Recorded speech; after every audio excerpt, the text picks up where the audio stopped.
igual como que propone hablar con el caballero que usted dice. Sí, Propone. es es de los secos en esto y que cuente un poco en qué anda metido. Él nos puede decir, pero en todo caso, técnicamente, o sea, no hay un problema básico técnico que diga, no es que estemos diciendo me quiero ir caminando a la luna, no está pasando. Hay unas tecnologías que logran esta distancia, tienen como un 1% de pérdida por cada 1000 kilómetros, entonces, si son 20.000, estamos hablando de 20% de pérdida más o menos. Que todavía, si la cosa tuviera sentido económico, uno podría tener esas pérdidas, puede ser tolerable todavía, pero si entran 100 salen 80. Y, pero la racionalidad económica es la que importa acá, si tiene sentido. Hay una racionalidad que es, ¿cierto?, de que se aprovecha la disparidad horaria, de manera cuando ya es de noche, acá es de día y viceversa. Entonces se evitan los almacenamientos. Es como el gran concepto y por eso los antípodas, porque estás aprovechando un recurso que al otro lado se necesita más cuando a este lado se necesita menos y viceversa. Entonces por ahí es donde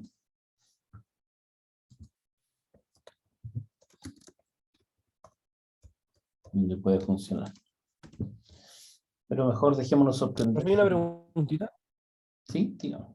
No sé si estará definido o si ya quizás lo respondió porque llegué un poquito tarde, pero como de qué capacidad instalada, o sea, capacidad de transmisión, perdón, se habla en esta línea. Lo que se habla ahí Que me imagino que, Termine usted, termine. o sea, porque no sé, entre China y Chile me imagino que los consumos son bien diferentes, entonces, por eso la pregunta. Claro, o sea, primero los consumos son distintos porque cuando ya es de día, acá es de noche. Entonces, por ahí es donde está la complementariedad. Y en el anuncio se habla de entre 200 y 600 gigas, que es una cantidad. Recuerden que todo lo que tenemos instalado hoy día en capacidad de generación es 28 gigas. Entonces, obviamente son números a los que no estamos acostumbrados. Y eso sí está dentro de lo que hemos evaluado como potencial el potencial de renovables de Chile es de 2.400, como les mostraba ahí también en el paper. Entonces, por el lado del potencial, como que la cosa calza, pero es un desafío bien grande. Pero prefiero que haya discusión sobre estas cosas, que nosotros no estuvimos como centros preguntados, no, así que al menos lo que yo sé como Universidad de Chile, no sé que haya, no creo que haya ninguno que haya sido asesor de esta idea. Y no vamos a averiguar bien de dónde salió, si se la propuso China o es alguna idea que viene de algún otro grupo. Pero por lo menos las reacciones del grupo académico, de la academia, parece que no solo de la Chile, sino que de Chile no se ve que haya gente que haya estado involucrada por la red que tenemos. No somos muchos tampoco en estos temas. Ok, ¿les parece que partamos? Entonces nosotros terminamos, ¿cierto?, nuestro capítulo anterior sobre monitoreo de mercado. Espero que les haya sido interesante. Y me pidieron o más bien el equipo docente, queríamos proponer hablar de la pauta del control del jueves, este jueves, porque hoy día no había disponibilidad. La quería presentar uno de los auxiliares. Estaban con clase obligatoria hasta ahora, entonces con asistencia, más que obligatoria. Entonces lo vamos a hacer el jueves, ¿ya? Entonces por ahora vamos a seguir viendo el capítulo que sigue, que es el de herramientas de análisis. Este capítulo tiene un carácter cualitativo, es decir, no vamos a ver desarrollos numéricos, así que espero que no se pongan en modo de considerar que todo esto es como muy obvio y después cuando uno le hace preguntas no es tan obvio. no se vayan parándome cuando no quede tan clara la idea y les voy comentando. ¿Ya? Esto entonces se llama herramientas de análisis y trata de plantearles a ustedes esta oportunidad que tenemos como ingenieros eléctricos de meternos en este mundo de los mercados a través de como un reentendimiento de las herramientas que son muy naturales del sector eléctrico, que son las herramientas de análisis que usamos, pero que tienen que ser reentendidas o redefinidas para cumplir un rol en los temas de mercado. Entonces, evolución de modelos, modelamiento de un mercado competitivo y unos casos de aplicación les voy a tratar de comentar. Entonces, bueno, los ámbitos de aplicación donde uno trabaja con herramientas de análisis para mercados eléctricos pueden ser desde la operación real hasta marcos regulatorios, pasando por la planificación de la operación, planificación de la expansión, y las herramientas de análisis clásicas con las que ustedes pueden enfrentar eso. Espero que ya lo hayan intuido, quizás el capítulo de tarificación de la transmisión fue el más evidente para eso, donde uno sabía que con análisis de flujo de potencia, por ejemplo, puede implementar un megawatt milla, ¿no? O hacer una sensibilidad de un flujo de potencia a través de los GSDF o GGDF. Entonces, flujo de potencia, cálculo de cortocircuito, despacho económico, flujo de potencia óptimo, estimadores de estado, estimación de consumo, predespacho, estabilidad permanente y transitoria, son todos elementos que yo podría tratar de usar en el contexto de mercado, y esto es una línea muy potente que yo y va a seguir hacia el futuro de personas del perfil de ustedes que se quieran mantener trabajando en esta área. Y como les anticipaba, para poder funcionar en el ámbito de los mercados energéticos se necesita una redefinición de estas herramientas para que se adapten adecuadamente. O sea, acá les muestro un ejemplo que viví yo mismo, cómo evolucionó el ámbito de los problemas de planificación desde la década del 60 hasta hoy día, en realidad. Estamos más o menos, para que no quedara tan llena la matriz, pero algo que se ha mantenido hasta hoy día. Entonces, tenemos el 1960, fue un despertar de todos estos algoritmos. Recuerden que ahí estamos recién introduciendo los computadores para esto.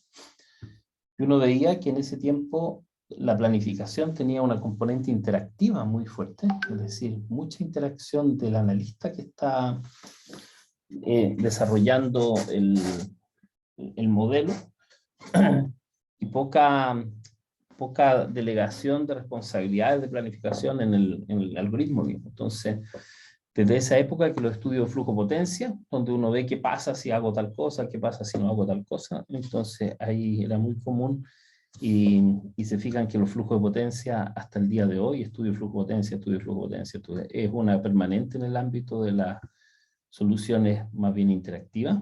Y en ese tiempo ya se hablaba de la programación, ¿cierto?, entero mixta, branch and bound, y programación lineal, que se aplicaba en un ámbito de apoyo básicamente a lo interactivo, y los lenguajes de programación fueron muy potentes hasta el día de hoy, aunque les parezca raro.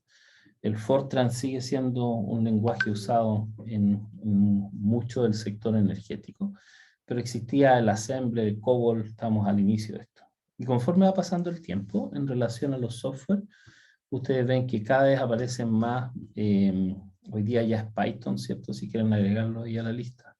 Pero software orientado al objeto, o sea, Java, C++, que hasta el día de hoy siguen siendo, y distintas versiones del Fortran todavía funcionan, Python, etcétera, son los lenguajes que se usan para modelar este tipo de cosas, y se ven que apareció acá como una triangular inferior, es decir, como que se ha ido poblando, se mantiene esta gran desarrollo de herramientas para el ámbito interactivo, pero conforme ha avanzado el tiempo, también se han desarrollado mucho el tipo de herramientas en el ámbito automatizado. Automatizado se refiere a que el mismo algoritmo sea capaz de planificar, ¿ya?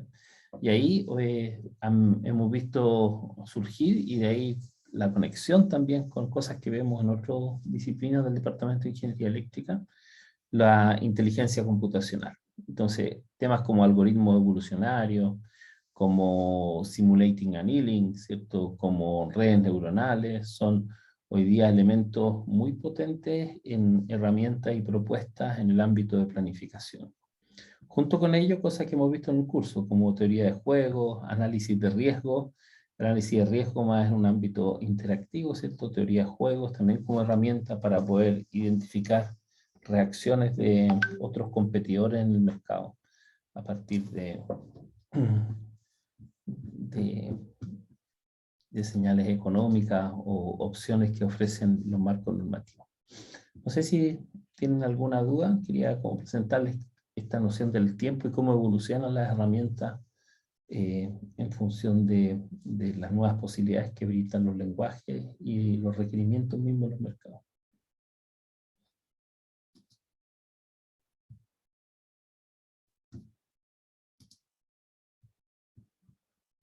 Profe, como que me queda una como pequeña duda, como los sistemas de monitoreo de mercados se enmarcan dentro de las herramientas de análisis de los mercados también.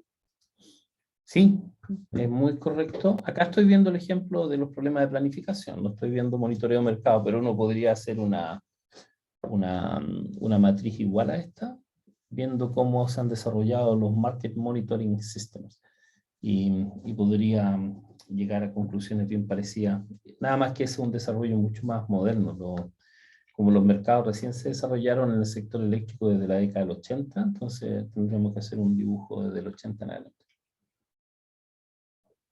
Y probablemente las herramientas iniciales muy burdas de análisis de casos, de escenarios, y hoy día más sofisticada viendo teoría de juegos o algún tipo de sistema de agentes para poder entender qué pasa con los distintos incentivos que hay en un mercado. Así que se podría hacerlo.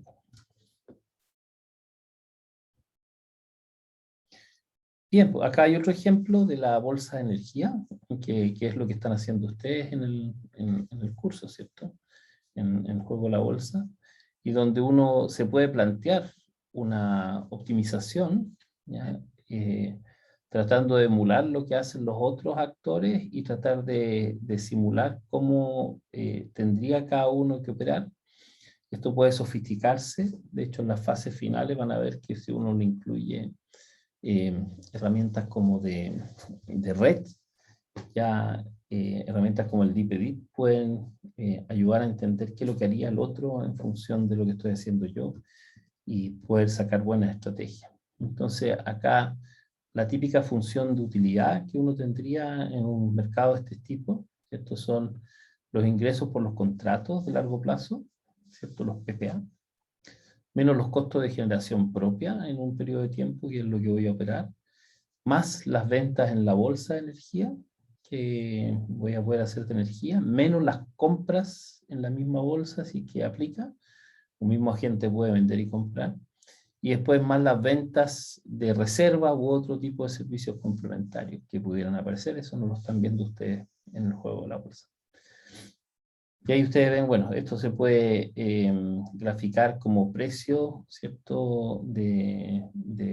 Y cantidad, o sea, la potencia que yo quedo casado en el asterisco por los precios que tengo en la bolsa o los precios que tengo por mis contratos bilaterales que tengo que ir a comprar en la bolsa de energía. Obviamente no, la idea es que uno hace las dos cosas al mismo tiempo, ¿sí? Vende y compra, pero pudiera pasar hipotéticamente.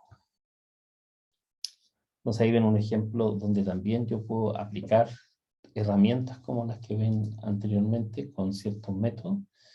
Y un poco con estos dos ejemplos, más el preámbulo que he dicho, le quería dar el contexto de que hoy día de verdad hay una oportunidad gigante de ir como armándose una cajita de herramientas. Varios exalumnos se han dedicado a esto y hoy día básicamente son exitosos consultores que tienen sus propias herramientas y empiezan a hacer asesorías en el ámbito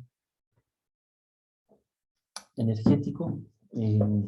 Y yo creo que es parte del elemento diferenciador, porque un acercamiento convencional a esto no es muy diferenciador, y si ustedes tienen la capacidad de hacer análisis nuevos van a tener esa fortaleza. Y por eso les planteo como esto que ya vieron en los cursos de programación. Creo que él o la que quiera meterse en esto es bueno que se haga la pregunta, bueno, voy a especializarme un poquito sin querer ser programador, tengo que empezar a diseñar software. Y ahí están los dos paradigmas fundamentales, la definición de programación orientada al objeto, que ya es bastante viejita, pero que hoy día sigue teniendo y más vigencia, ya ha habido mucha agua bajo el puente, y la programación en base a procedimientos que igual se aplica para situaciones específicas. Yo diría que de alguna forma cuando uno trabaja en Excel, está en una lógica de procedimiento y hay tareas que pudieran ser más directo desarrollarlas así y tareas más estructurales donde la programación orientada al objeto es la que domina estos desarrollos. Y de ahí, bueno, la descripción de objetos y características similares y comportamientos y relaciones análogas ayuda también a entender el problema. Esto que les cuesta tanto a ustedes, y me lo han manifestado de cuando yo los evalúo, de un ejemplo de algo o trate de armar un modelo, bueno, el entrenamiento para eso está un poco en pensar de manera algorítmica, pensar qué es lo que está sucediendo. Y ahí sin entrar en detalle, ustedes saben que existen estas tres fases de cuando uno desarrolla bajo el paradigma orientado al objeto. Análisis, diseño y programación son las tres etapas. Uno nunca comienza a programar, sino que tiene toda una fase de análisis y diseño de una solución. Tienen hoy día herramientas bien potentes como OMT, UML, que es Object Modeling Technique o el Universal Modeling Language, para poder representar y con independencia que después lo programen en Python, o lo programen en Java o lo programen en C++, con lo que les parezca. Los lenguajes después hay hasta herramientas que uno programa primero en el lenguaje orientado al objeto abstracto y después crea la bajada al lenguaje que uno quiera. Entonces, bien interesante eso.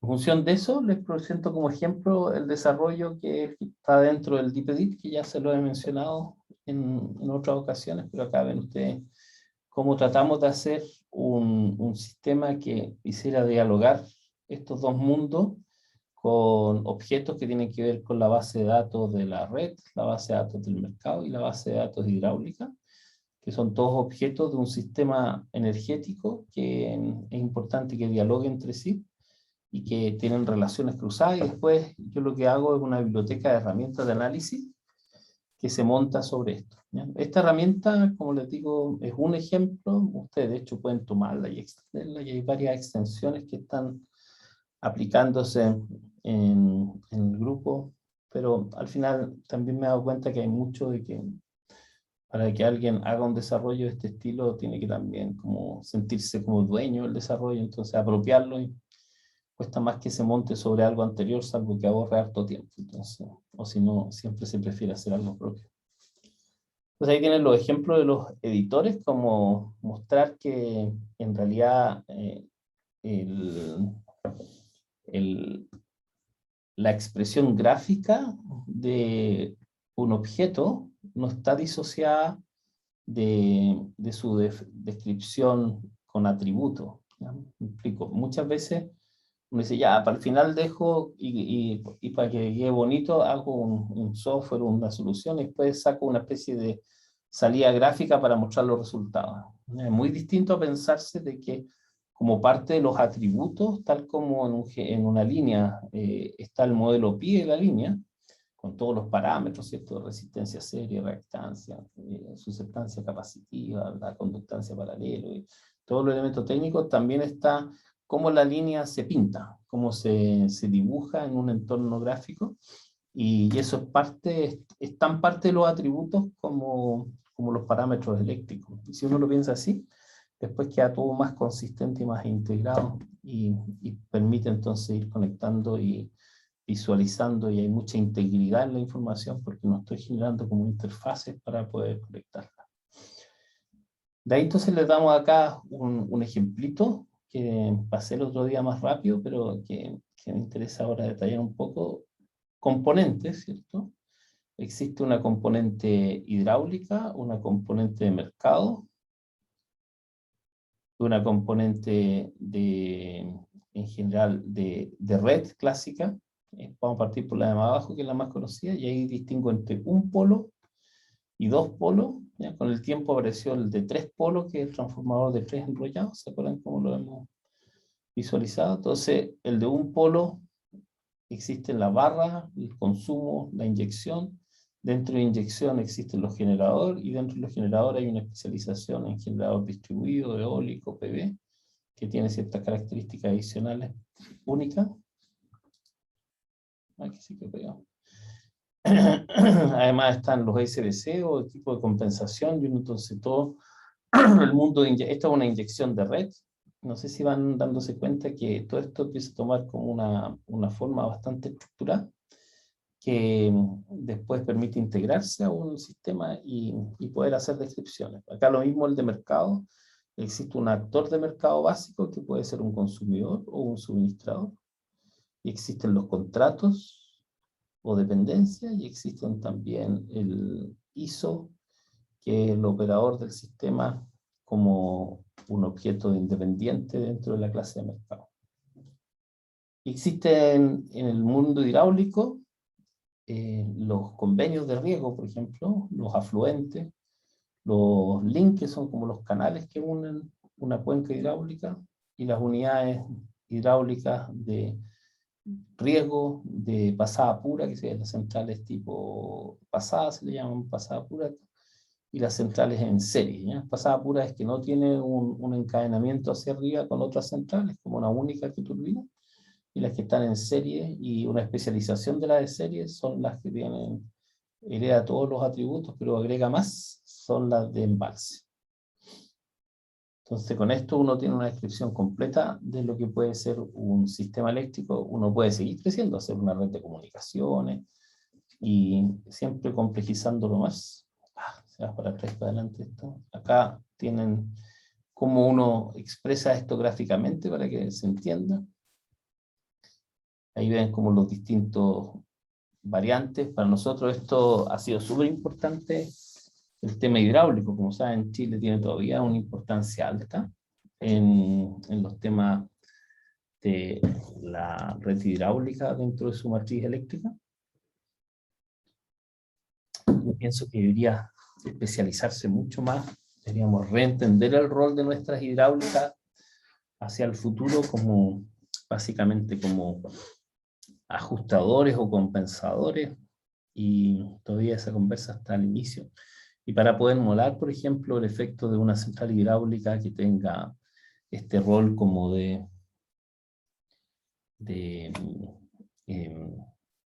batería o almacenamiento intermedio, necesitamos poder hacer descripciones y entender qué pasa. Por ejemplo, acá nos falta un caso súper interesante, que es la central de bombeo, que sería como parecía a esta. Pero si me permiten acá agregar unas cositas.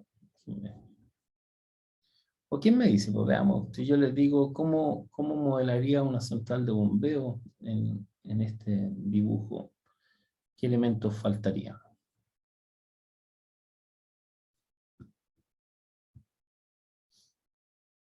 Fernanda, anímese, Fernanda. ¿Qué le faltaría? Acá tienen ustedes usemos Rapid, lo mismo acá. Esto acá que sale hacia el lado tiene que ver con filtraciones, ¿no?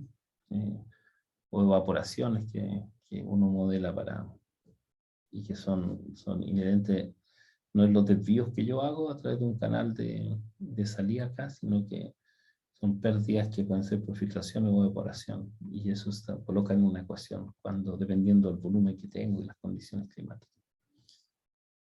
¿Qué le tinca, Fernanda? ¿Qué falta acá para poder hacer una central de bombeo?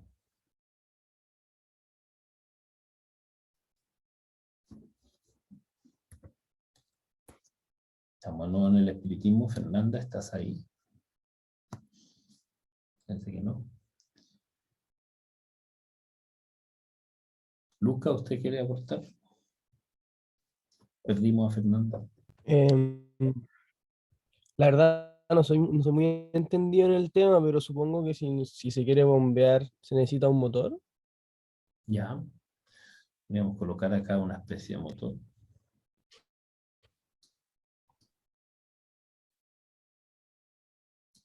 Ya. ¿Qué más necesitamos? Le podemos llamar bomba también. Ahí habría que conectarlo arriba, ¿no, Tendría que venir por acá, ¿sabes? profe? Ahí, una cosa así. Claro, pero si pone un acumulador o algo, pero claro. Y de alguna parte tenemos que sacar eso, que debería ser otro embalse acá, ¿no?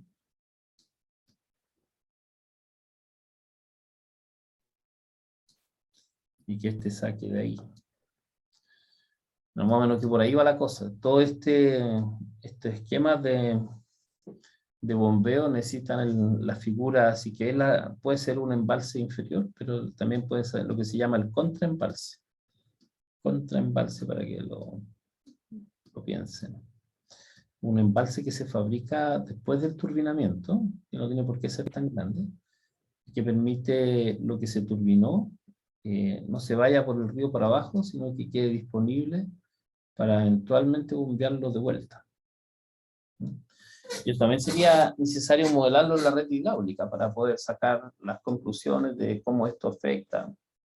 Y ese es como un objeto que, por ejemplo, hoy día no está en la descripción y creemos súper importante modelar pronto para hacer modelaciones finas de lo que sucede.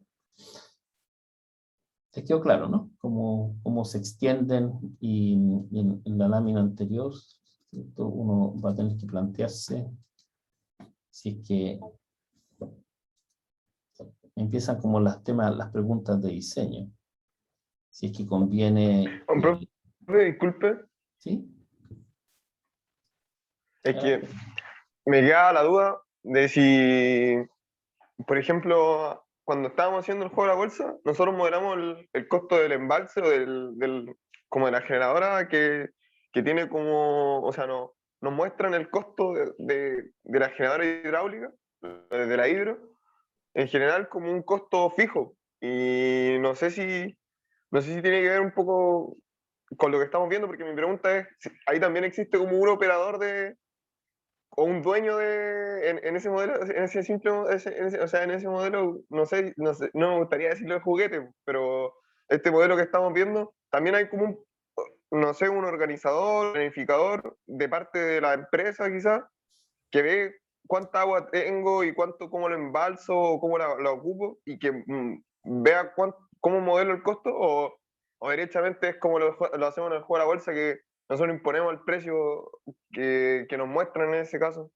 No, por supuesto que esto que estamos mostrando acá, en el caso de Chile, es lo que opera el Coordinador Eléctrico Nacional. Si el Coordinador Eléctrico Nacional es el que dice cuánto tiene que turbinar Rapel o cuánto tiene que turbinar Ralco y Pangue, y en función ¿cierto? De Tarralco y después Tapangue, lo que turbine uno va a afectar al otro, porque el agua que turbina uno es el que recibe el otro, ¿me entiendes? Entonces, toda esta cuestión es parte de la operación. Ustedes tienen lo que se llama formalmente el costo de oportunidad del agua embalsada que les dan para el juego de la bolsa, que es como suponiendo el futuro. Pero en la clase pasada yo les mostré, ¿cierto? Que ustedes parten de un nivel del embalse y que es acá en 1, y después lo que deciden es turbino o guardo energía. Es decir, uso o no uso el agua. Después la naturaleza se manifiesta y dice llueve o no llueve. Y eso puede ser para los dos casos, llueve o no llueve. Entonces, si yo turbiné y llovió, la evaluación es buena porque logré usar esa agua y no generé vertimiento de que haya llovido. O sea, yo no turbiné y después llovió y puede ser que tenga que tener vertimiento. Cuestión que ya no pasa casi en Chile, pero en Chile central, pero podría ser. Entonces acá dice, yo turbiné y no llovió, ¿ya? Eso quiere decir que puede dar racionamiento y eso puede ser que sea muy malo, porque usé el agua a pesar de que después hubo sequía, para ponerlo en términos extremos. Podría no haber dado eso exactamente, pero para que tengan una idea de la lógica. Y después viene acá, si yo guardé y llovió, ¿cierto? Eso sí que me da avertimiento.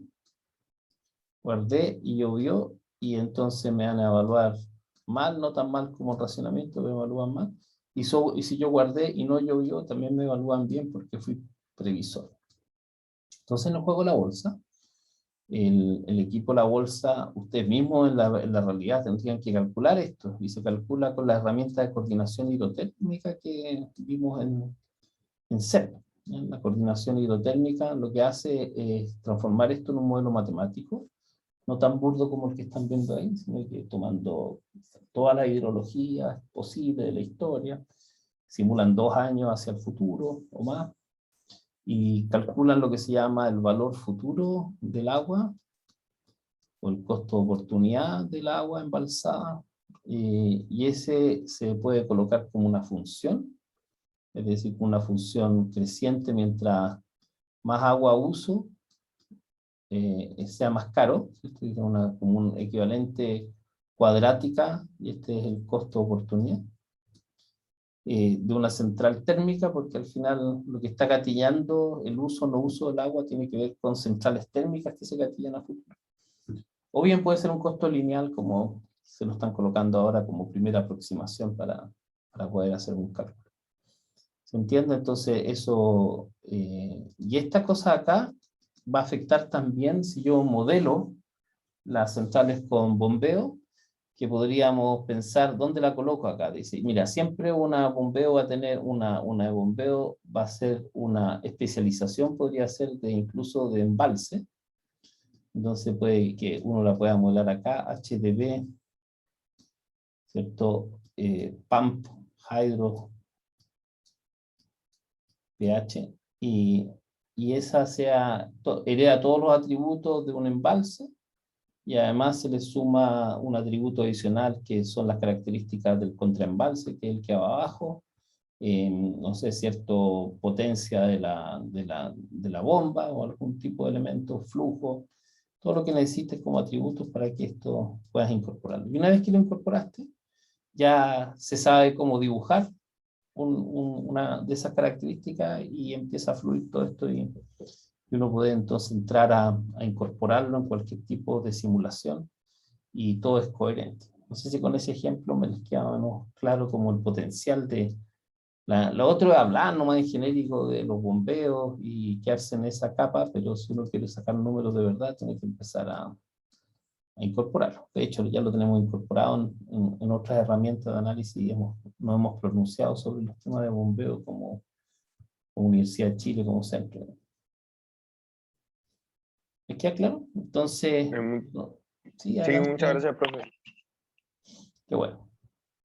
Entonces, bueno, acá base de datos de red, base de datos de mercado, acá está lo del concepto de herencia que conocen de orientado al objeto. Yo en algún momento estudié esto, me parece, pero mi balance más que hoy día esté programando todos los días, uno es que puedo guiar a gente en el tema, pero creo que el hecho de meterse en este tipo de disciplinas de programación orientada al objeto y mentalmente aplicarla al sector energético, lo que después de un par de años lo que sucede es que uno empieza a pensar de manera un poquito distinta. Lo mismo que les pasó a ustedes entrando a la U, ¿cierto? Que aunque no lo quieran aceptar para ponerlo en algún término, a ustedes los cambió la universidad y están pensando distinto a como pensaban antes de entrar, porque apropiaron un esquema de enfocar los problemas que se basa en la matemática que han aprendido, en la física que han aprendido, ¿cierto? En los conceptos más sistémicos. Y eso es lo que se va madurando. Entonces mi invitación es que ojalá pudieran ver en esto también una oportunidad de que los modeladores sistémicos les hace bien estudiar este tipo de estructuras como orientadas al objeto, porque les va a facilitar después tomar un problema y poder desmenuzarlo y colocarlo en el lugar correcto. siempre hay talento innato y viene gente con esa capacidad, no necesita, a lo más necesita que les den el idioma, pero ya lo manejan porque vienen como con ese chip. Y otros que no lo tienen, se puede estudiar, como todas las cosas. Y puede llegar a ser incluso con esfuerzo, etcétera, mucho mejor que el intuitivo o la persona que lo trae más como apropiado de antes. Bueno, acá este tipo de moneda, como Profe, adelante. profe, ¿Sí? una pregunta sobre lo del embalse antes de pasar. Ujú. Nosotros lo modelamos como en paralelo el generador y el motor, pero podrían eventualmente ser la misma máquina, ¿o no? Sí, O igual se depende. modela en el diagrama como distinto. No, depende de la tecnología. Usted efectivamente tiene... la turbina es distinta. Por ejemplo, a ver, voy a dibujar acá. ¿Ustedes tienen a mí estos temas?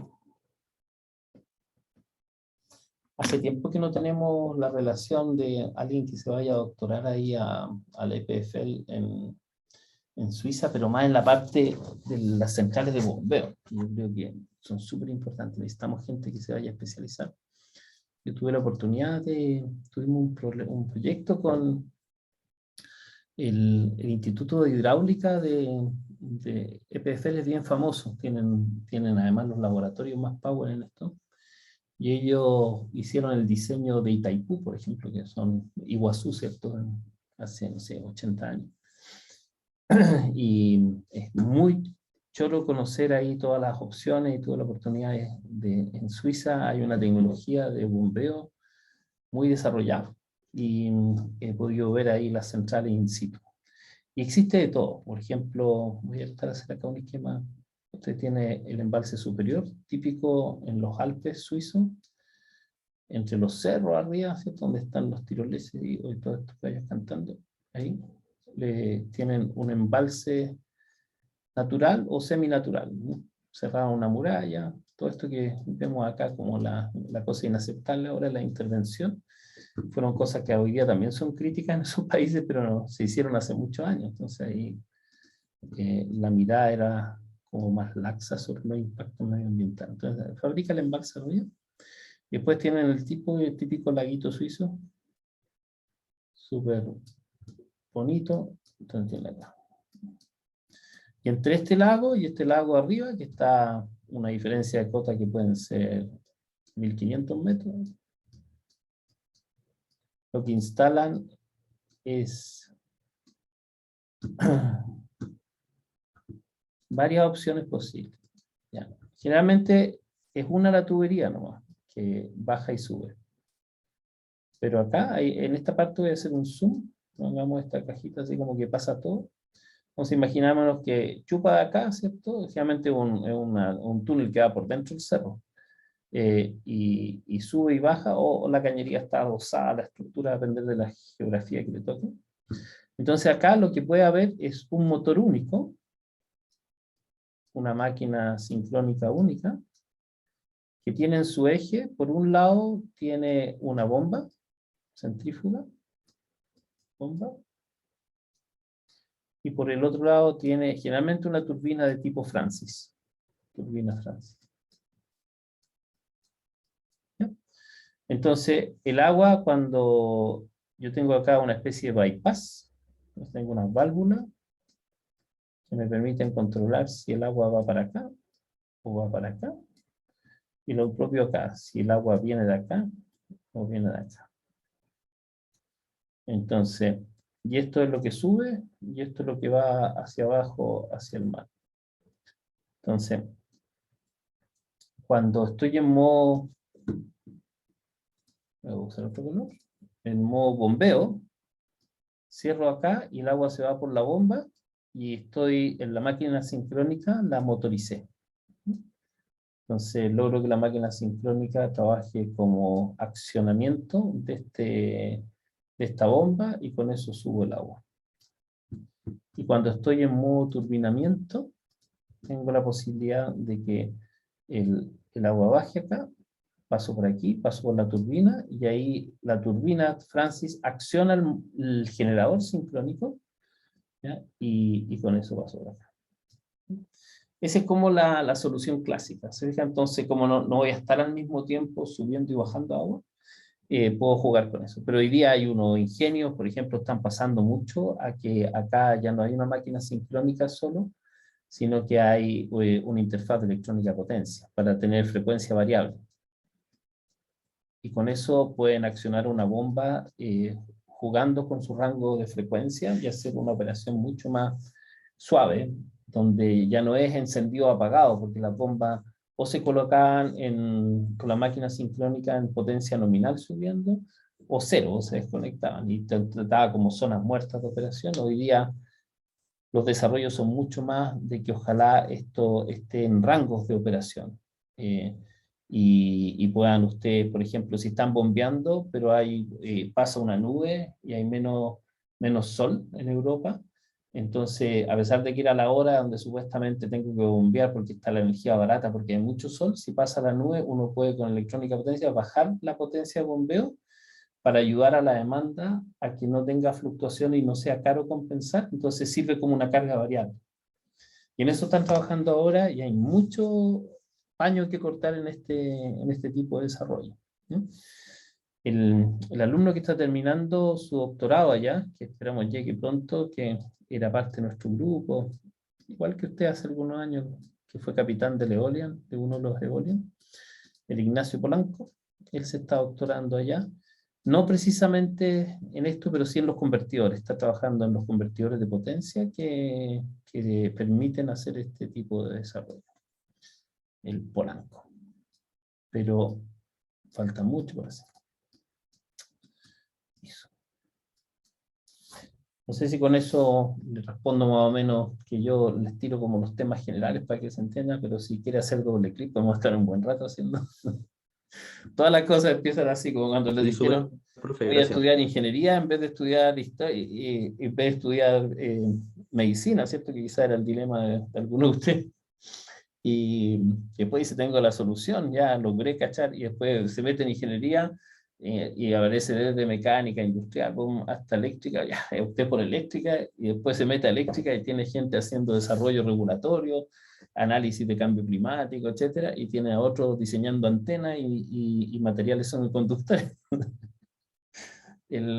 Cada vez que uno se mete, pum, se abre de nuevo la cosa y nuevamente está la confusión de, no sé si lo han vivido, ¿les parece una historia conocida? De que uno cree que acota las cosas, pero es todo un engaño. Al final en cada uno aparecen nuevas dimensiones. Bien, entonces, si más o menos quedó respondido, acá ven el tipo, porque estas cosas hay que llevarlas a la práctica, entonces cuando uno programa, acá yo también logré padecer todo esto, como lo han visto ahora en el DeepEdit, con el juego de la bolsa, pero el DeepEdit trae todo, entonces abren y ven los parámetros de la línea, los parámetros de los distintos ámbitos. Cuando un generador tiene información económica, el generador operacional, la operación actual y de localización, que tiene que ver con latitud y longitud, porque tiene que saber dónde está localizado para que después un mapa pueda mostrar dónde está. Todas cosas entretenidas. Hasta ahí no sé si, pero no ser, como les decía, hoy día una clase más de carácter discursivo, de contarles un poco esto de la caja de herramientas y que ustedes reflexionen sobre estas opciones. ¿Bien? En términos de herramientas, todos los años trato de actualizar esto. Hoy día hay muchas opciones y obviamente uno no las maneja todas, pero uno puede plantearse en estudios dinámicos. Hoy día la herramienta que más se usa en Chile, déjenme poner aquí. ¿Cuál creen que es? Por lo mismo que más de algunos han estado trabajando en esto. ¿Cuál es la que hoy día para estudios dinámicos es la herramienta principal que usa el coordinador, la empresa? Power Factor. Power Factory. ¿Y cuál es el Power Factory de esto? ¿El qué? Dixilent. Sí, el Dixilent o Dixilent es el que es Power Factory, ¿cierto? Ese es el que más se usa. Pero está ETAP, está el mismo Power World, que tiene mucha cabida en Estados Unidos, el PSS, el PSAT, que es de dominio público y trabaja con MATLAB, que lo mantiene Federico Milano, que es un profe que lo echó a andar y después ya tiene como es código abierto, ha cobrado un poquito vida propia, y está el MPT también. Entonces hay hoy día software comercial de distintas fuentes y software de nicho que hace esto, pero hoy día si hubiese que elegir uno que domina este tipo de estudio en Chile es esto. Flujo de potencia hay muchos más, porque todos los anteriores, todo simulador dinámico incluye un flujo de potencia, pero no todos los flujos de potencia incluyen la parte dinámica, y no por eso son peores, sino que tienen otra orientación. Entonces, ahí también pueden encontrar herramientas como en Chile hoy día muchos corren el Dixieland, pero el Dixieland tiene, como está orientado a dinámico, generalmente hacer cambios se torna bastante complejo en poder hacer análisis rápido. Entonces ahí, por ejemplo, hemos introducido nosotros de nicho el Deep Edit, que también se está ocupando en algunos grupos, no en el mundo, sino que estoy hablando en Chile. Y tendrían acá MatPower también como una opción. ¿Ya? Después, en predespacho, hoy día el que usa el coordinador eléctrico es el Plexos. ¿Ya? Dixieland no sabe de eso, ni de hacer predespacho ni programación de la operación. Plexos, pero también se sigue usando todavía el PCP, que es programación de corto plazo, que el coordinador lo tiene todavía operativo, y nosotros desarrollamos que se llama MIPUC, yo no sé, ahí el Carlos le dio con ponerle ese segundo que a mí me gusta, pero él le puso MIPUC, y se llama Unit Commitment. Entonces, acá ustedes ven porque Mixed Integer Programming Unit Commitment es el acrónimo. Después, en coordinación hidrotérmica, el que sigue usando hasta el día de hoy el coordinador eléctrico es PLP. Plexos se está incorporando también acoplado a y pareciera que quieren hacer una migración de PLP a Plexos, pero ha sido un eterno dilema. La Comisión Nacional de Energía de alguna forma quedó amarrado a un software que también se desarrolló en Chile a base del software internacional, que es el software de Mario Pereira o de la consultora brasileña que lo hizo famoso y que debe sus siglas a la metodología que inventaron, que es el Stochastic Dual Dynamic Programming, y la versión chilena que usan como la misma tecnología, llamémoslo, de programación dinámica dual estocástica, es el OC 2000 y el PLP. Y había históricamente desarrollos menos ambiciosos como el OMSIC, y nosotros en algún momento dentro del DeepEdit metimos SIDS, que no está hoy día muy activo. Después, en planificación, porque ninguno de los anteriores toma decisiones de planificación, salvo un módulo que, como ven, el Plexo se ha puesto bien ambicioso, que trae un modo de planificación también, que lo tenemos y lo usamos acá, tenemos las licencias para uso estudiantil. Pero aquí se abre mucho el paquete. Y ustedes tienen software bien famoso como Times y Marcal, que son para desarrollo energético, que es bien incluso más allá del sector eléctrico. Está el LIP y el MAET. El MAET para los recursos, proyección de recursos hidráulicos, y el LIP con proyección de consumo.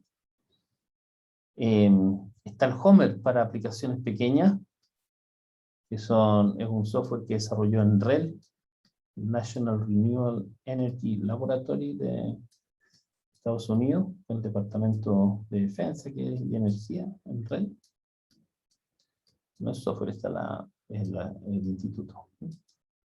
Este es un instituto entretenido, tiene sus oficinas principales en Denver.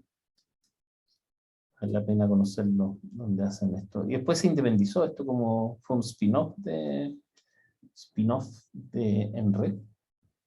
Y también hemos hecho varios desarrollos locales como Plan GT, PT. También hay otro que se llama Message, que es internacional también, que también logra modelar demanda de manera distinta. O sea, hay un mundo acá de herramientas de planificación, ¿no? Acá, ¿cómo se llama el que desarrollaron exalumnos? Se llama... ya me voy a acordar, que justamente esto que les comentaba, que exalumnos desarrollan cosas y de hecho, esto es un exalumno pero viejito, el Ignacio Alarcón, pero hay otro que se llama, ¿nadie lo ha ocupado?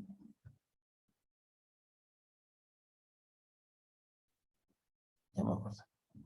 Después en tarificación de la transmisión la cosa es mucho menos conocida y ahí básicamente está el DPI, los otros software no lo hacen. Y el OC 2000 agregó un módulo de tarificación de la transmisión. Después hay herramientas genéricas como pasándonos a lo que usan muchos ingenieros del sector, MATLAB, muchos programan sus trabajos, Excel, que aunque le bajen el perfil es una herramienta muy usada. Y algunos que usan Maple directamente para hacer algunos desarrollos. En editores de texto es muy común en el sector nuestro que gente trabaje obviamente con Word, pero también con Share LaTeX o ahora lo que cierto Overleaf o cualquiera de esas que permite hacer desarrollos con más modelación matemática y cosas de ese estilo. Y acá hay un software que tomó en su tiempo y hay gente que todavía lo usa, yo lo tenía instalado, pero dejé de usarlo, que es Scientific Word, que es una mezcla entre LaTeX y Maple. Entonces, uno puede en el mismo paper, digamos, ir calculando, por ejemplo, el jacobiano analítico de una matriz que uno entregue. Y como está recibiendo las instrucciones de Maple, entonces puede ir mostrando ahí los desarrollos, súper entretenido como forma de que las minutas también son como hoy día se estila un poco en Python, ¿cierto? O en Jupyter, que uno va describiendo. Valeria le ha hecho, Valentina Lonambuena le ha hecho presentaciones así, y como de pauta, donde uno va poniendo la explicación y van saliendo los cálculos, pero la gracia acá es que es escrito porque es de carácter analítico, entonces, súper entretenido. Bueno, y en programación, ustedes ven que, yo no sé cuántos de ustedes, quería consultarles, cuántos de ustedes usan Python hoy día como software o no usan. ¿Qué es lo que usan? A ver, un poquito de repente. Estimado Luis, adelante. No, era que, ¿cómo se llama? Que sí, ocupamos Python. Caleta de cursos, de hecho, así, obligado, pero... Ya. O Esa sea, es no sé. la herramienta hoy día base para todos, o alguno usa otro idioma. ¿Quién usa más que Python? Usa básicamente MATLAB.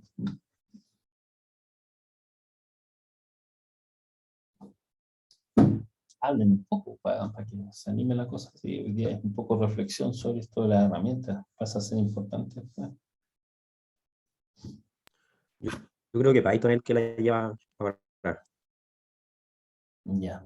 ¿Nadie usa MATLAB hoy día como herramienta de Y cálculo? depende, si algo chico, MATLAB. Y si es un código ya más formal, ahí Python. Por lo menos eso hago yo. Si no quiero complicar las cosas, MATLAB no. Ya. Mira. Bueno, después viene, para que sepan, los optimizadores, ¿ya? Que cuando interactúa con lo anterior, o sea, yo cuando programo, por ejemplo, y necesito resolver un problema lineal o un problema no lineal a través de una secuencia de problemas cuadráticos, en algún momento tengo que llegar a la conclusión de que tengo que llamar rutinas o librerías de optimización para poder resolver. Y eso lo hacemos todos los días, muy común. Cualquier ejercicio, planificación, Incluso en tarificación de la transmisión uno puede querer resolver sistemas de ecuaciones, y eso no es obvio si son no lineales. Entonces, esos esquemas, particularmente la optimización, requieren librerías. Y las librerías clásicas que se incorporan son estas: Cplex, LPsolve, que es de dominio público, GAMS, que a su vez puede o no puede llamar a Cplex, ahí traen cosas propias. Express, que era también otra librería que se llama desde GAMS o trae uno puede llamarla directamente. La gracia de GAMS es que otro lenguaje que permite escribir problemas de optimización de manera simple, y después está el FICO, que también puede llamar, tiene su propia rutina, pero puede llamar a Express, o puede llamar a LPsolve, o puede llamar a Cplex. Y este es un paquetito importante y va a depender mucho de con quién estén ustedes. Están dentro de un grupo universitario, hay licencias, por ejemplo en la U tenemos licencias para poder correr con estas cosas. El Plexo, por ejemplo, para poder correr en el modo planificación, que es un modo, ¿cierto?, de optimización de inversiones, en el caso del que tenemos nosotros llama Cplex, ¿no? Tenemos una conexión entre Plexo y Cplex. ¿Se entiende? Entonces, las librerías de optimizadores son otro paquete importante, tomar conciencia de que eso existe y hay que manejarlo. Después vienen, para los más sistémicos, las modelaciones de tipo macroeconómica. ¿Ya? Ahí se fue. Y las modelaciones de tipo macroeconómica van por otro carril, son software que es muy especializado, y lo que tiene hoy día el Banco Central es un Dynamic Stochastic General Equilibrium Model, ¿ya? Que se parece, ¿cierto?, como que ese SDDP, pero no nada que ver, más allá de que los dos modelan temas estocásticos. Y hay un Dynamic Stochastic General Equilibrium Model que desarrollamos con un instituto en Polonia, que se usó de hecho recientemente para los cálculos del impacto que podría tener el hidrógeno, el vender hidrógeno, exportar hidrógeno desde Chile. Entonces,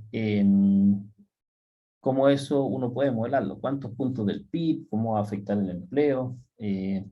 Cómo afecta el uso del capital. Es un lenguaje bien distinto, pero a los que quieran responder preguntas un poco más del impacto en un país de una política pública, que bien puede venir del sector energético, como estamos ahora discutiendo la exportación de hidrógeno, o lo que puede pasar con este proyecto con China. ¿Sí? Uno se hace la pregunta, bueno, esa mega cable va a requerir mucho cobre, entonces podría pegarle, ¿cuál es el impacto en Chile? Entonces me dice el impacto, bueno, yo vamos a vender energía, para vender esa energía va a haber que tener tanta inversión en plantas solares, por ponerlo, en el norte. Entonces uno puede sacar un número de cuánto va a haber en inversión local en plantas solares, de eso puede intuir o poder colegir un impacto en el empleo. Y además yo voy a necesitar para los cables una cantidad muy grande de cobre que puede pegarle a la demanda de cobre del mundo, pero también a la demanda de cobre o a la venta de cobre de Chile, que sería obvio que se hiciera con cobre chileno, así que se hace ese cable. Y entonces para ver el impacto en la demanda, como aumenta la demanda, ¿cierto?, aumenta el precio del cobre también, y todos esos impactos cruzados son los que logran hacerse con este tipo de modelos macroeconómicos. Y por último, bueno, en investigación, hoy día es muy importante que ustedes manejen la librería IEEE Explore, que es la que les permite revisar literatura. Hoy día se usa también mucho el Google Académico, que generalmente incluye todo lo de la IEEE Explore, aparece ahí, y es una buena forma de búsqueda que para, por ejemplo, mira, hagamos un pequeño ejercicio si no les da la tabla. Esta clase que yo, aunque crean, creo que es de las más importantes para mí en este curso. Desde el punto de vista de lo que les puede servir. Vamos a ver acá. Entonces, déjenme borrar todo esto que vaya. Ya, acá estábamos todavía con las conexiones. Entonces vámonos a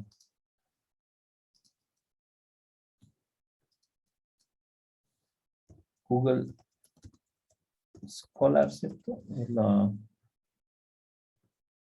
Es el Google académico que están buscando. Ven, acá me aparece, seguramente me conoce lo que yo busco, entonces me pone al tiro cosas que me pueden interesar. Es el truquito que ya me tienen mapeado, ¿cierto? Entonces pongamos Global Interconnection Electricity.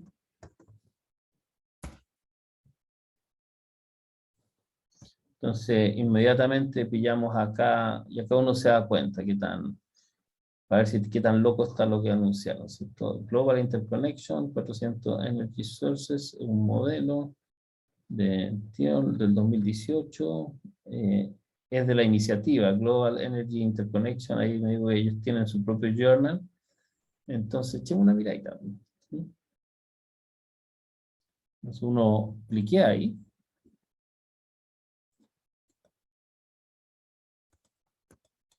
el típico procedimiento, por ejemplo, que uso yo para empezar a buscar información. Pero que acá sale de todo. En el Google hay poco filtro. No hay como filtro de ciertos journal. Como se ven, lo que se bajó fue esto, Perspective.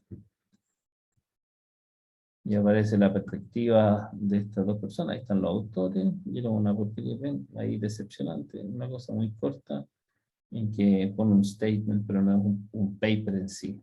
¿Sí? Pero esto no significa que uno no encuentre cosas interesantes en Google Scholar. ¿Sí?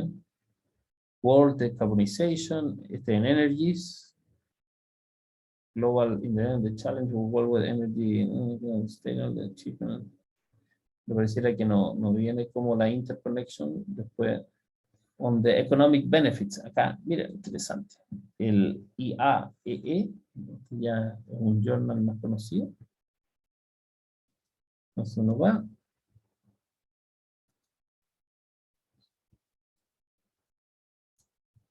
Y viene con Breyer. Este Breyer es un gallo bien famoso, parece que irlandés, el Christian Breyer. De hecho estábamos juntos en una comisión. Breyer, Energy Economics, no aparece más. Entonces él tiene un modelo para hacer cálculos de este tipo global. The Global Energy Supply Coming Decades, century. Pero no es el paper completo. Pero a Breyer hay que seguirlo para esto. Podría ser interesante tener una conversa con él, ¿no? Comprehensive Global Interconnection Research should enlarge the scope of energy electricity. Y ahí ya pillamos al Christian, tiene un trabajo publicado en esa materia también. Y este es IEEE Access 2021. Este es un paper que habría que mirar. De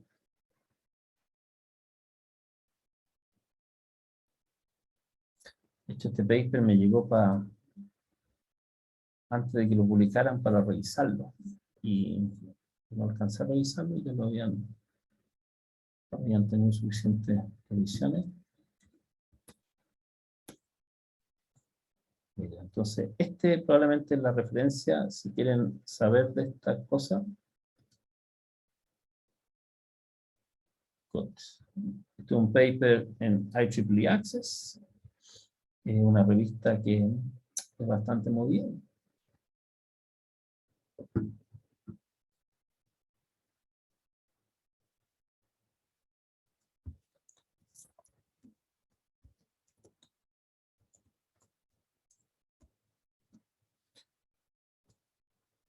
Ven, ahí están las interconexiones. Fíjense, no estaba pensada una línea directa de Chile o ponen acá como regiones en el mundo, directo hasta China, pero no es tan distinto porque es a través más bien irse por la costa, digamos, ¿sí? Que es como lo que quieren para no pasar los 1000 metros de profundidad del mar. que complejiza las tecnologías, parece que 2000 es como el límite hoy día de cosas que se manejan, o sea, que mientras más profundo, más presión, y eso complica algunas tecnologías. Acá están los basic data y parameters de lo que se ha hecho. La distancia, hourly demand. Entonces uno siempre va al paper, primero echar una miradita general. Ya, este es como el paper que tienen que tener todos para saber si que lo que están hablando de esta interconexión es pura una pelotudez o tiene sentido. Los annual electricity flow entre los distintos, está bonito, ¿no?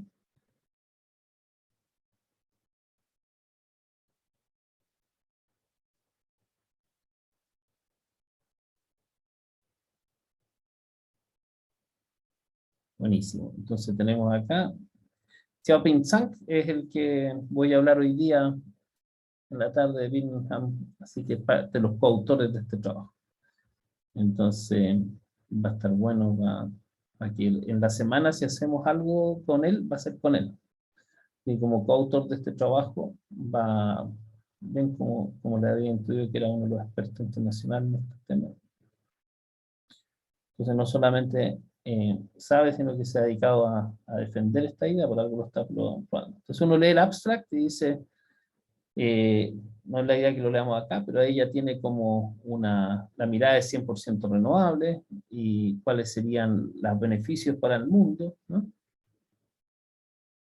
Obviamente esto requiere de la seguridad N-1, todas las cosas que ya empiezan ustedes a dominar y a entender qué es lo que sería cada una cosa. Este es un súper buen ejemplo de algo que no es solamente algo técnico, sino que si no tiene pertinencia económica, difícilmente puede flotar algo de este estilo. Y esto se va a Ultra High Voltage DC, ¿cierto? Que es de extra alta tensión.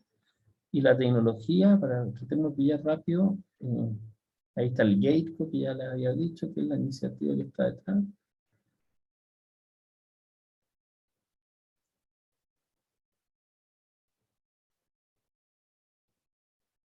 La serie de viento, entonces en alguna parte tiene que estar especificada la tecnología, ¿no?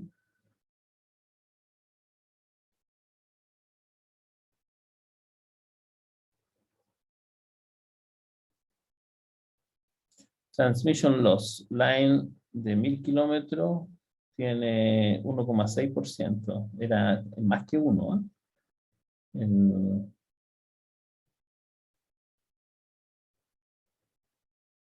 Y los precios por dólares por megawatt kilómetro. Está bueno, ¿eh? Hagan algún comentario, sean más copuchentos si estamos acá en la U, acuérdense. Hay voltage, ¿ven? Les decía 1.000.000 de volts, entonces está entre 800.000 y 1.100, ¿no? Las tecnologías que se están tomando en cuenta, como los voltajes de acá están las rutas con los gigawatts necesarios.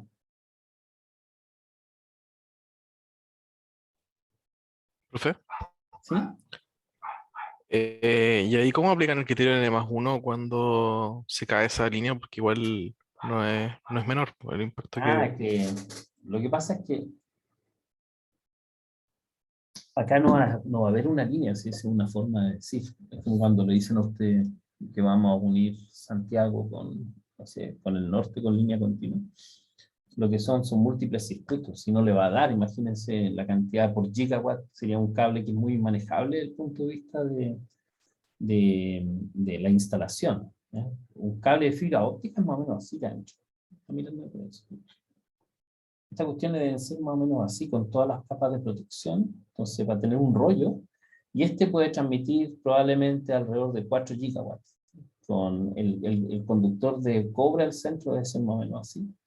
Entonces, en corriente continua a 1.000.000 de volts, ese es más o menos el número que estamos hablando, para unos 4 gigawatts, 5 gigawatts. Entonces, lo que va a pasar es que van a tirar como una carretera de cables, 50 cables en paralelo. Entonces, el N-1 se va a hacer de tal forma de que falle uno, pues y no van todos exactamente en el mismo lugar, entonces la probabilidad de que venga un evento y se lo lleve todos de una es muy baja, entonces el N-1 es que se salga uno de 50, ¿no? entonces no va a ser tan crítico. A menos que alguien levante de que por ir todos más o menos cerca van a estar sometidos a un mismo evento, no sé, un terremoto o lo que sea. Y entonces quizá hay, bueno, que tengan rutas como tengan unas 3 rutas, como lleguen al mismo punto final inicial, pero tengan como rutas que se separen por algunos kilómetros para evitar tener más riesgo. Así funciona. ¿Se entiende? Ah, perfecto. Bien, entonces, ese era esto que acabo de, entre comillas, improvisar, que con una buena causa, que era meterlo en esto y cómo entusiasmarlo, cómo en poquitos minutos uno logra a través de, en este caso, la herramienta, esto, la última acá, IEEE Explore, cómo logran, perdón, con Google Scholar, pillar rápidamente una beta, ¿cierto? Y transformarse en alguien que entiende esto. Otros que se buscan, Wikipedia, aparecen cosas, pero yo diría que el orden es, yo uso IEEE Explore, que no se lo mostré ahora, pero si teclean esto va a aparecerles y al ser de la U pueden bajar los papers si que están con el VPN, porque se inscriben como Universidad de Chile. El Google Académico los va a derivar en muchos casos al otro, porque el Google Académico es más bien un visor, pero no es en el caso de la IEEE Explorer, es una librería en sí, tiene todas y no tiene otras, digamos.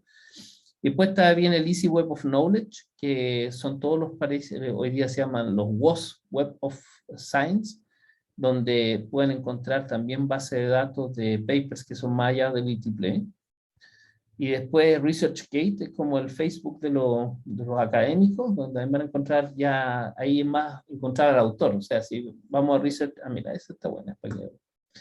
Vamos a psicopatear al Christian Breyer, ¿ya? Como les decía, también me dan ganas realmente de ubicarlo para hacer estas, pero tengo que mover rápido para que hagamos este conversatorio de que el Christian Breyer se sumara, medio ocupado. Entonces, vamos viendo. ResearchGate. Está muy fome esto, ¿no? Profe, ¿Sí? así como entre paréntesis, ¿qué opina usted del Sci-Hub, usted como investigador?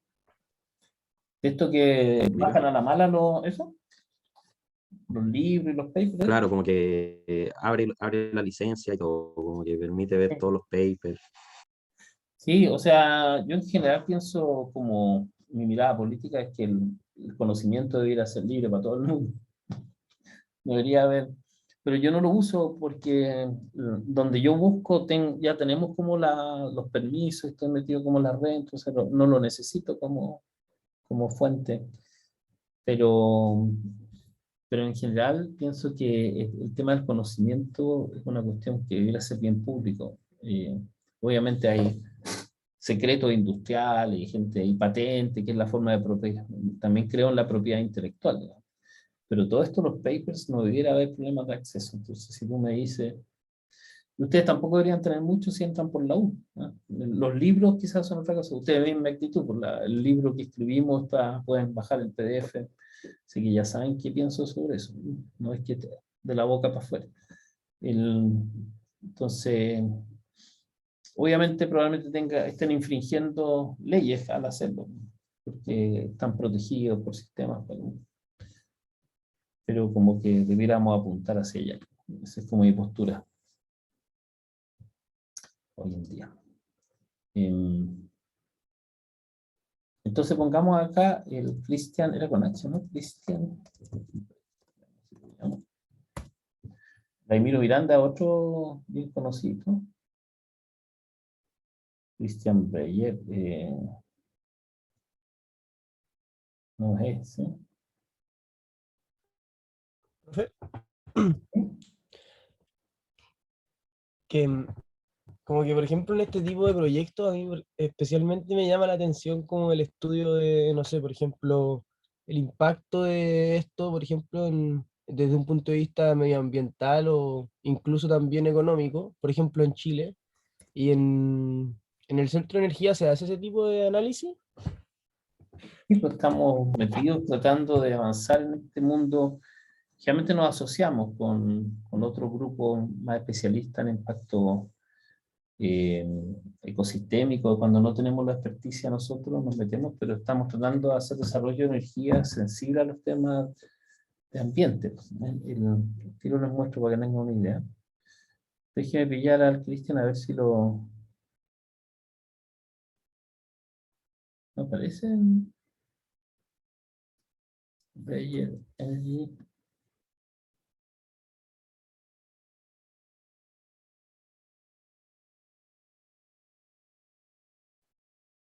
Estoy quedando mal acá, ¿no? 100%. Quizás no tiene perfil. Sí, puede ser que no me interese, pero en general la mayoría está metiendo. Este Matt Stocks también es un gallo, simpático de, si quieren irse a Australia, lo conocemos bien. Esto no es que cuando les comento para que, a ver si entienden mi... Acá está el Christian Bello. Este es nuestro Christian Bello. Qué raro que no apareciera. Aquí no está, efectivamente, no está metido como... No se ha inscrito en ResearchGate. Pero ahí ven una Europa 100% renovable, el gallo que ha hecho los modelos y no es un discurso del Christian acá, ¿no? Lo que les quiero transmitir con esto cuando les digo, este gallo lo conocemos, es como que ustedes sientan que esto es súper... El Andrew Blakers, por ejemplo, que trabaja con el Matt Stocks, es de la Universidad en Australia. Hicimos un trabajo juntos.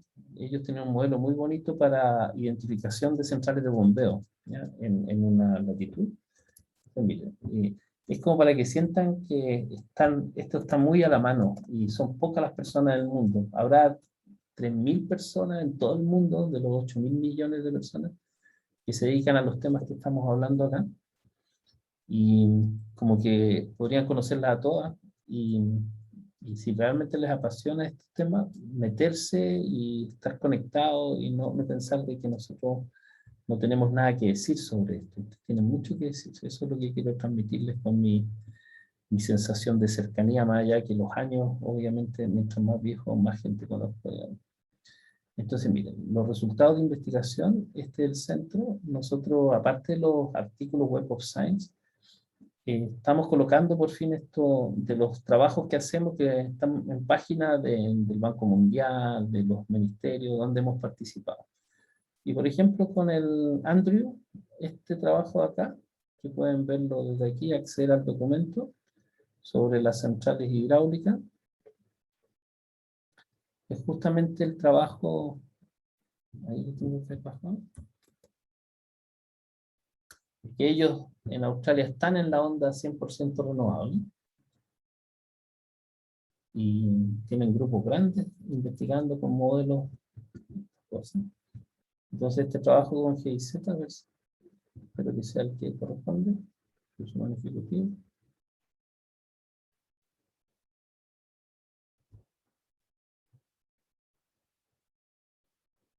El puro resumen ejecutivo que está acá. Bueno, este fue el que hicimos con los colegas de Australia, con el Andrew, y que eso lo pueden leer. Acá está la Australian National University, el Andrew Blakers, que es el que acaban de ver ahí. Entonces, de gallo está un llamado de teléfono, eso lo más allá de que ahora sea más de noche ya. Entonces podemos empezar a discutir. Y esto que descubrimos acá probablemente va a ser el paper base para esta semana en Chile de discusión y vamos a empezar a usarlo como para discutir la temática, si tiene o no sentido la idea que planteó, ¿cierto?, la presidencia o hay que darle. Pero la interconexión global como tal de esto de la locura, se fijan que la interconexión global es más pilla de que se va por los continentes, porque la Tierra, si la miran desde el hemisferio norte, está básicamente conectada. Ustedes tienen acá muy poquitas distancias que hay que pasar por agua. No hay que cruzar grandes océanos. Obviamente lo que están planteando es irse directo acá hasta acá, digamos, salir por acá. Pero uno puede irse por los continentes y ahí no está el drama lo mejor es irse por el agua, por el tema de que no son líneas de transmisión que estén afectando, pero no tan profundo. Eso, ya nos pilló el tiempo. ¿Algo más que quieran? Vamos a dejarlo hasta acá hoy día, que quieran comentar.